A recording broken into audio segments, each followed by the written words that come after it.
Welcome to Universal News TV, your bilingual news channel, in English and French. Tensions have been mounting between the three countries since Ethiopia announced its intention to refill the reservoir of the Great Renaissance Dam. On June 26, Cairo and Khartoum had assured that the impoundment would be postponed until an agreement was reached. But Ethiopia reaffirmed the next day its willingness to start filling the reservoir of its gigantic dam in the next 2 weeks, while committing to try to reach a definitive deal with Egypt and Sudan during this period, under the auspices of the African Union.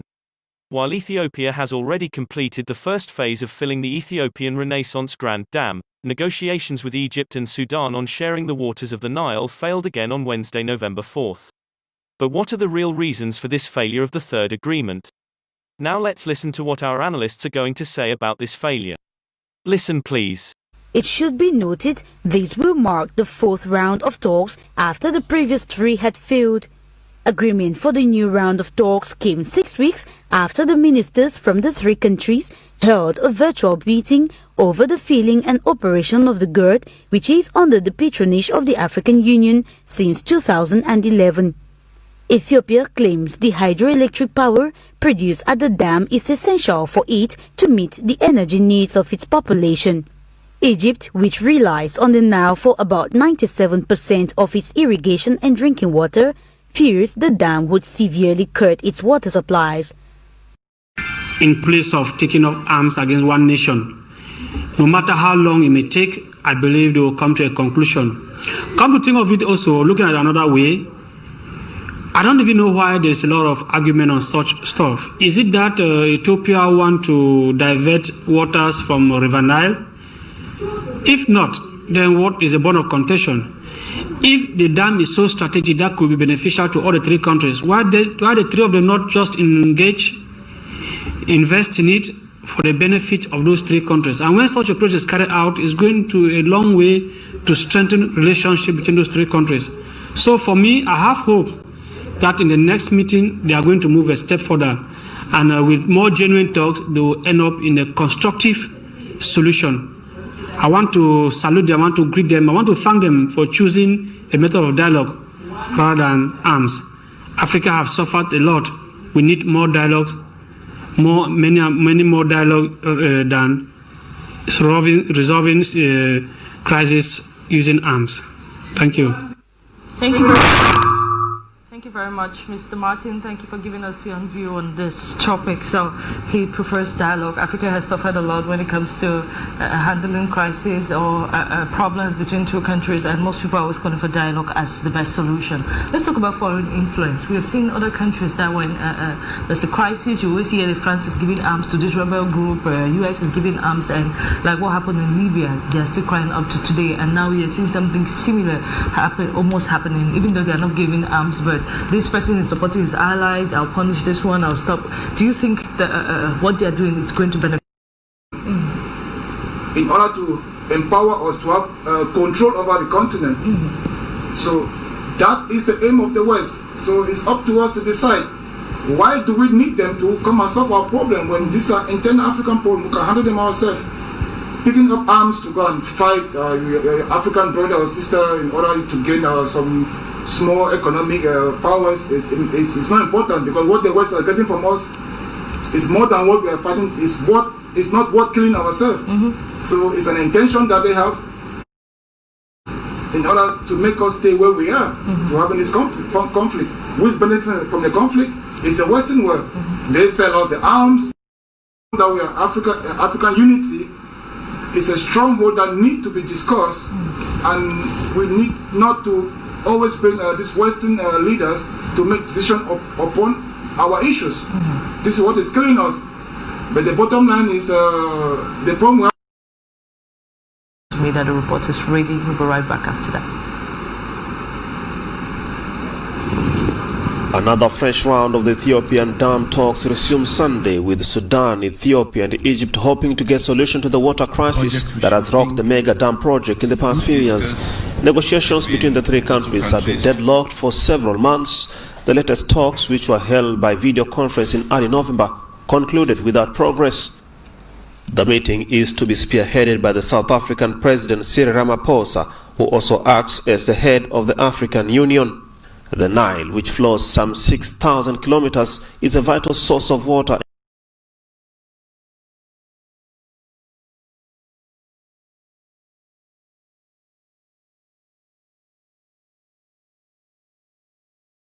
and electricity for about a dozen East African countries.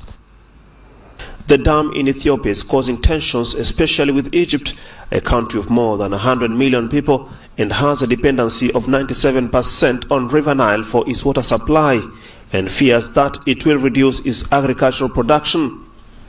Sudan, on the other hand, which experienced deadly floods last summer, hopes the dam will help regulate the flow of the river, but also warned that millions of lives will be at risk if no agreement is reached. The dam is at the center of Ethiopia's bid to become Africa's biggest power exporter. Okay, thank you very much for that report. Let's talk about you now, Alfred. We know that you're International Federation Football Referee. You're out there in Austria. I said Holland, so let me correct that. In Austria, and you're one of the only black referees out there. And you're one of those who... We have a good discount price when you buy with your professional card. So why not give a helping hand to my people in order to promote the football activity in my country as well, because this is my country. So I'm proud to see the youngsters maybe to develop themselves to come to the FIFA level and also represent Cameroon out there at the international football scenario. This is what we all hope for. Okay. Let's take a caller on the line. I think he's somebody in your association. He wants to talk about what is being planned. So let's just take this caller. Good afternoon. You're welcome to the program.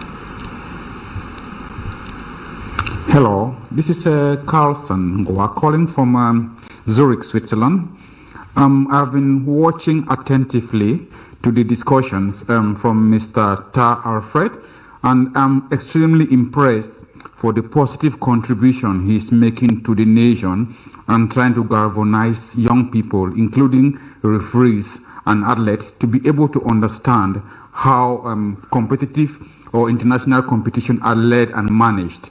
So the question I would like to ask Alfred is, what are the support he's getting on the ground, also from local authorities and also from those actually which he is trying to educate? So are they interested in participating? And I hope that they are benefiting from the knowledge. But what kind of support he's getting also from the ground, from local authorities, which are prepared to support his initiative and make him move forward towards enabling and empowering young people such that they can actually achieve international standards? Waiting for your feedback. Thank you very much. Okay, thank you very much for contributing on the program. Mr. Alfred, that question was directly to you, so can you respond to our caller? Yeah, it's a pleasure to hear from Dr. Carlson, who is there in Switzerland.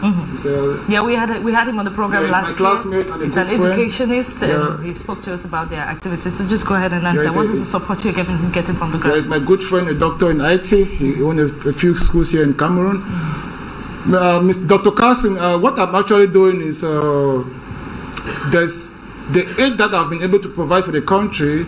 Some of the football administrators in Cameroon have seen what I'm doing, so it kind of brought their attention to get to me. So some of them have contacted me and tried to work with me together.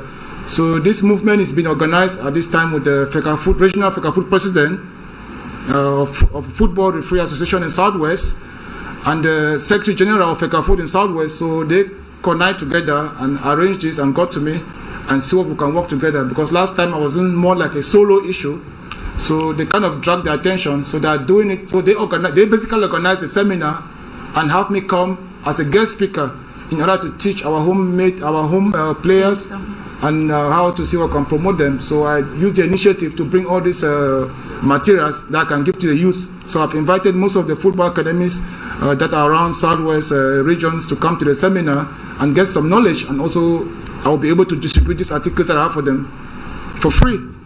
So we can exchange some knowledge, so they can always contact me if they have problems on how the federation can be working on how to improve their system. So I'm always there to give them counseling. So I'm just like a consultant now to them. So that's why they are happy to have me. So I will be serious with you. A lot of them have been calling to have tickets for the seminar, and the president, his phone is ringing day and night. He said, no, you people come at the gate and pay a participation fee and come to the seminar. So I think it's going to be a lot of people there. So I'm just trying to imagine how the capacity is going to look like. So okay. And they indicated to me that there's another caller on the line. So let's take this other caller who wants to participate on the program. Good afternoon. You're welcome to the program. I expect that we follow you on in the air. From what you present, that's when people will start participating. I don't know me what to start talking when you have not got from the main speaker and the interview exchange of questions and answer or interview between you and the radio. At least for 10-15 minutes, then I will know exactly what to start talking. I don't know me what to start talking. Okay, thank you very much to that caller for giving us his own view on, even though he did not complete what he was about to say, but I'm sure he was talking about your... I thought it was what I told Okay, so we're happy he actually took time to participate on the program. So what are the feedbacks you're receiving from people since you came?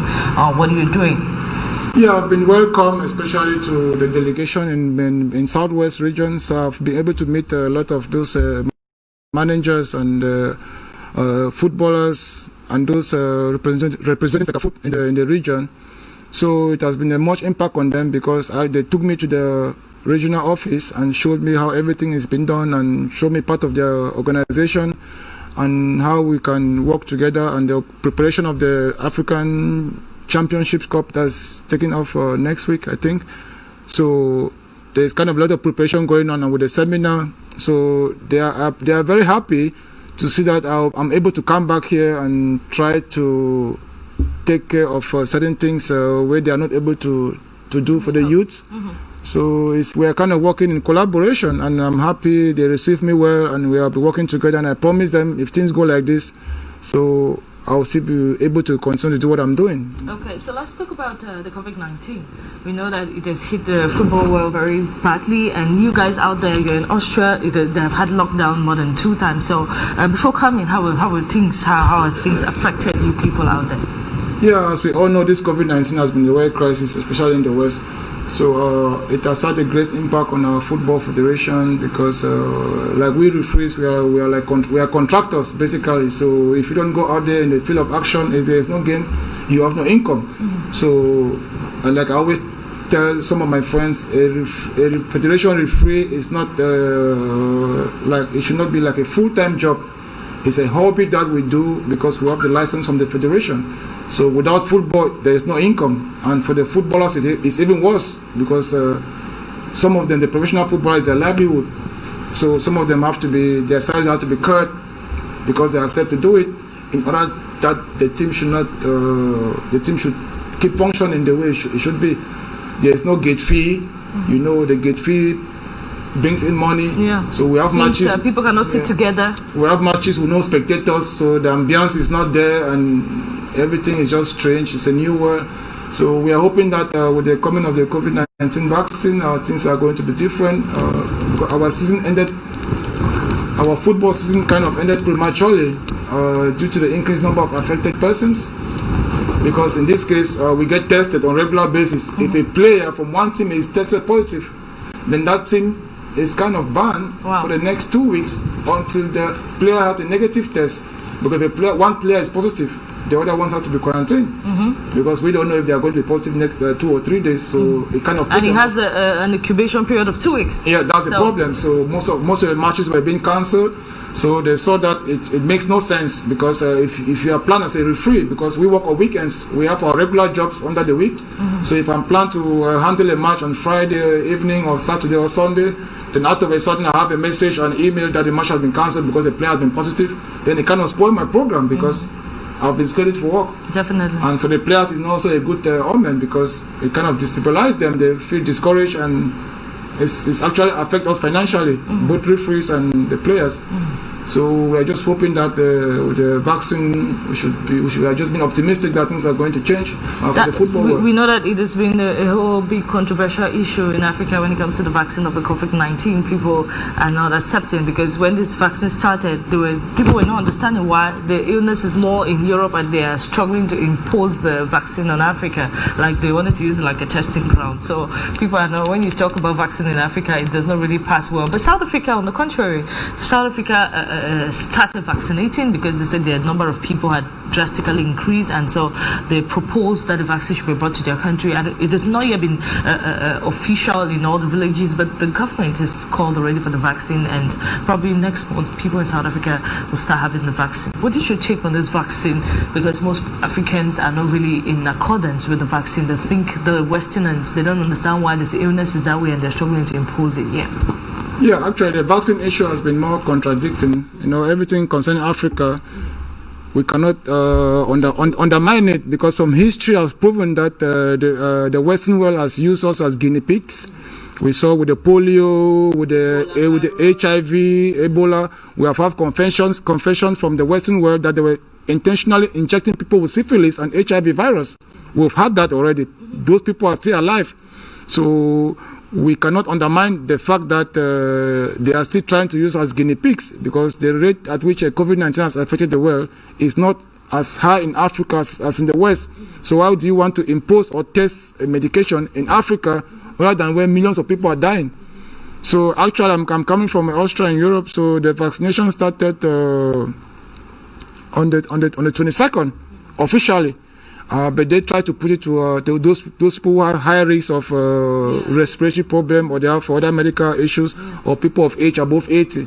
They are the first age group, and the medical personnel, to protect them. But the bottom line is, it has not been made mandatory. So, and nobody is for that, because there have been petitions signed by other organs of the country that it cannot make mandatory, because people are going against it. So people are collecting signatures from all the persons. So if you have a number of signatures that say it's against mandatory vaccination, then the government is going to go for it. It's not in a dictative, we're not dictatorship country. So if the society say no, we are not going for it, having their signature where they say no against compulsory vaccine, then the government will go for it. Because you can't catch somebody and force him a vaccine, or you tell somebody that if you don't have a vaccine, you can't come to work. Then the whole country is going to strike, and the economy is going down. So they listen to the people. That's how the government functions. So the vaccination process now has been going on since about 2 weeks. But for these elderly people, because these people, what do you say? Do they have anything to lose? Because they have the higher mortality rate. So for them, if the doubt is there, let it be 50-50. If I take the vaccine, I may survive. Let me give you 80% chance. If I don't take it, I have maybe 90% chance of dying. So let me take the advantage, which gives me a livelihood advantage. Let me take the vaccine.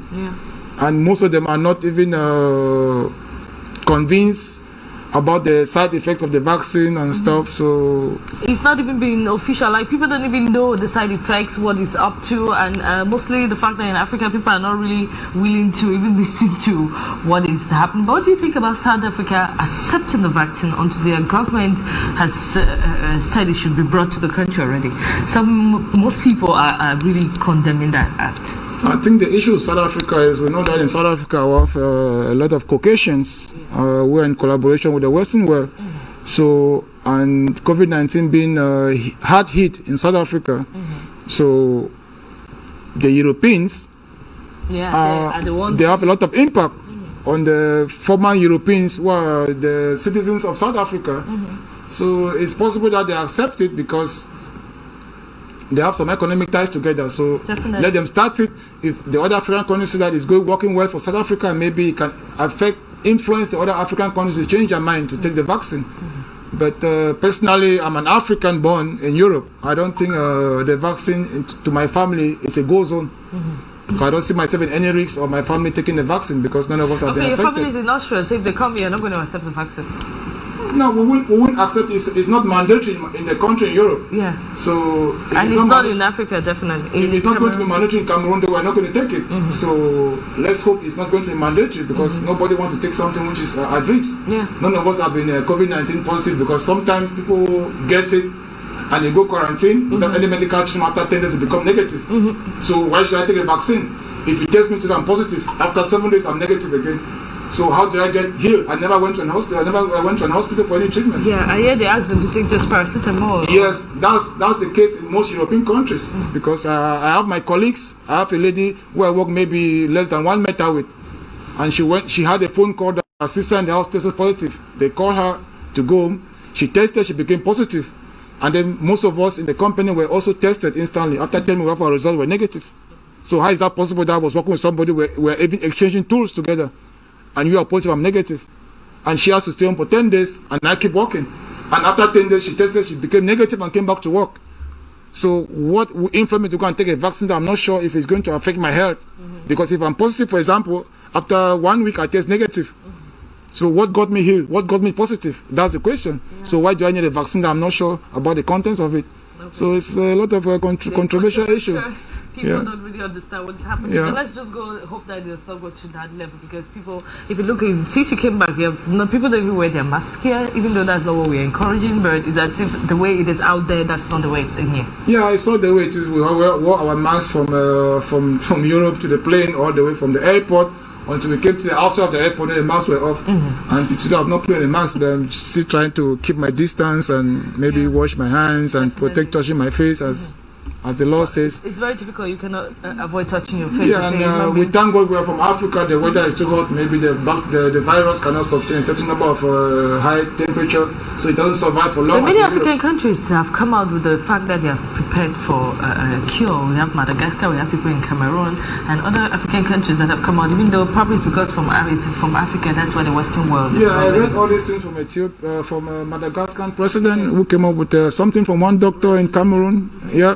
We got all those messages while we're out there, but the issue is, the West never want to take credit for anything that comes from Africa, because they consider us as a dumping pit, as a last source to believe in something positive.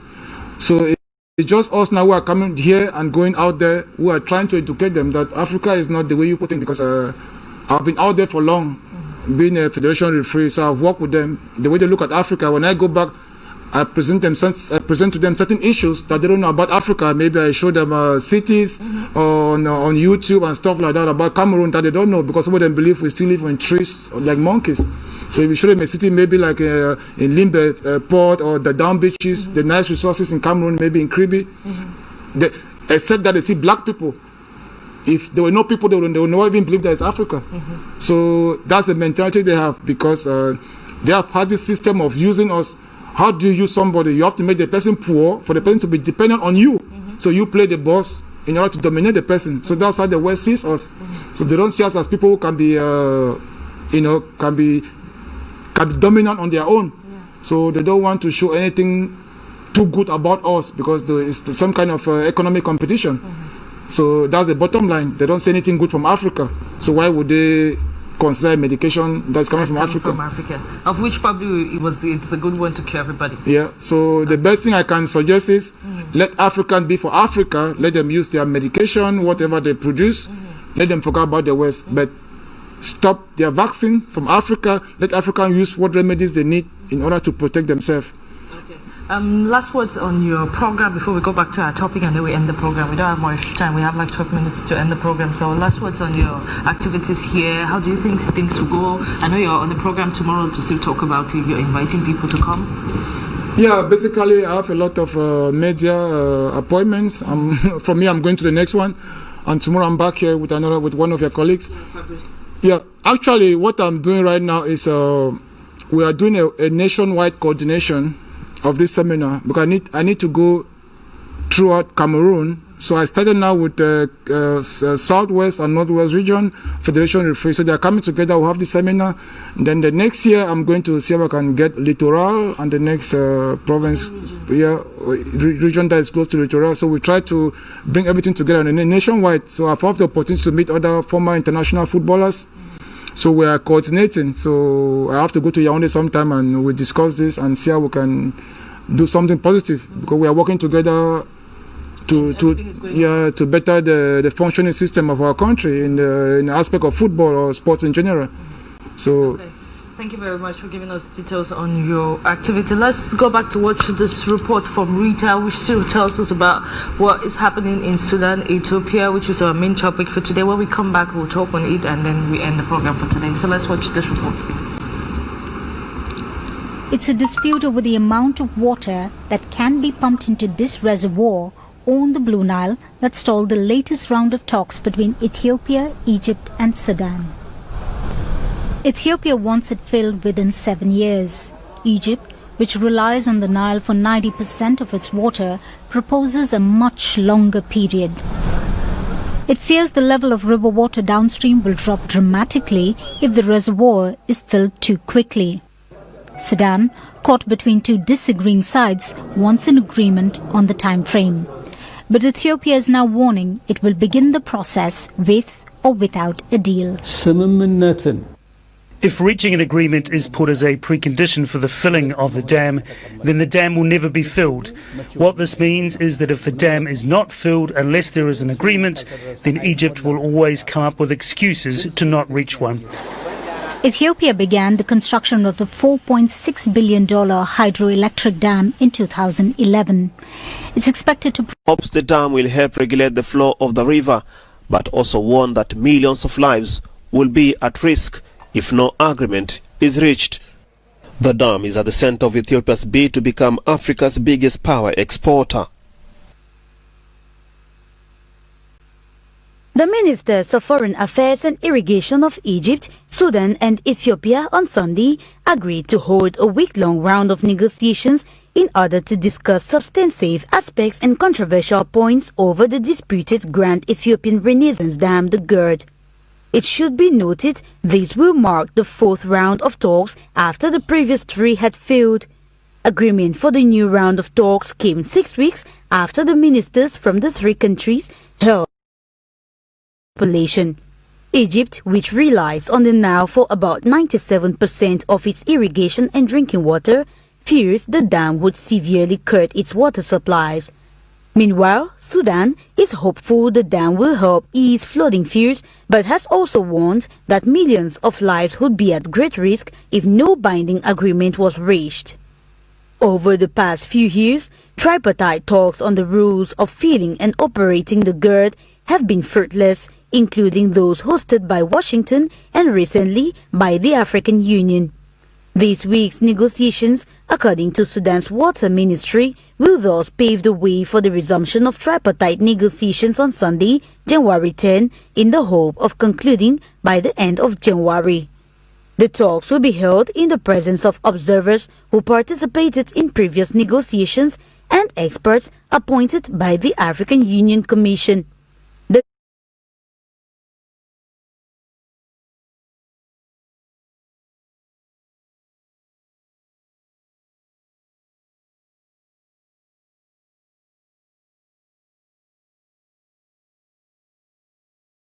Now, the world's longest river, is a lifeline supplying both water and electricity to the 10 countries it traverses, making the Nile Dam dispute an issue of great concern and at the same time casting speculations on the feasibility and fruitfulness of the last but not the least round of negotiation talks between the three countries.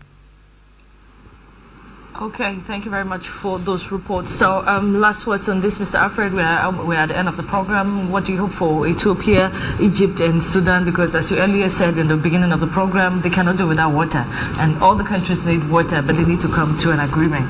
Because if Ethiopia builds the dam, it's going to benefit all of them. If you see the plan of Ethiopia, definitely, if this plan is built, Egypt is going to have water because that plan is going to be able to supply Egypt and Sudan. But the time that they need to take to build this dam, what is Egypt going to be doing without water for that long? So it's affecting them in all the angles, but what do we wish for them at the end? No, as we said, it's very important because we know the importance of water in all the regions in this area. So I think they should come to a concession. They have engineers, these people building the dam from China.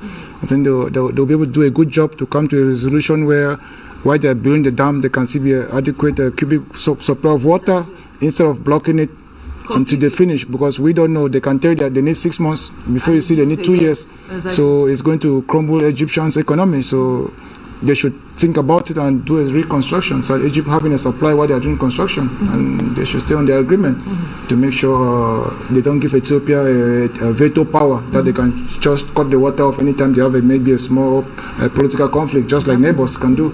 They always do. we hope they don't come to that level. So they should come to a clean table and discuss the issues and clear it off. Because Sudan too benefit from. Yeah, Sudan is there. The other countries in this area that benefit from the River Nile. I mean, it's a big river that supplies the longest in the world, I think. So the benefactors should be able to still depend on it, despite the Ethiopians building the dam. Definitely. So it should not affect the people's livelihood in the area.